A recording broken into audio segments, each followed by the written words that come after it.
Ezekiel പ്രവാചകനോട് ദൈവം പറയുകയാണ്, ഞാൻ നിന്റെ നെറ്റി തീക്കല്ലിനേക്കാൾ കടുപ്പമുള്ള വജ്രം പോലെ ആക്കിയിരിക്കുന്നു.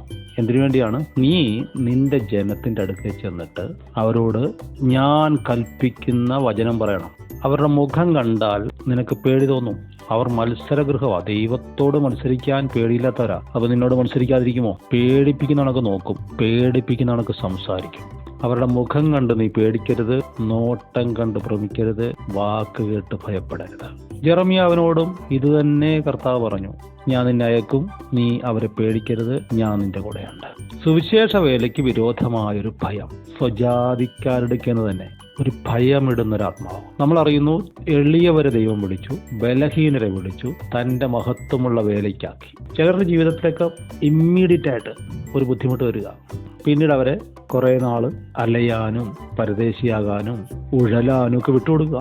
എന്തിനാണ് ചെയ്യുന്നതെന്നുള്ളത് ഇത് കാണുമ്പോൾ നമുക്കറിയുന്നു. നെറ്റി വജ്രം പോലെ അല്ലെങ്കിൽ തീക്കലിനേക്കാൾ കടുപ്പമുള്ള നെറ്റിയാക്കി മാറ്റുക.